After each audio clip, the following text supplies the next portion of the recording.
Vienna sausages, tiny, tasty, and tempting. But can your puppy have a bite? Let's find out.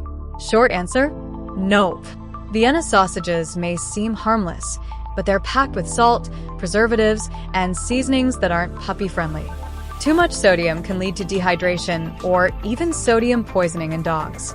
Plus, ingredients like garlic powder can be toxic.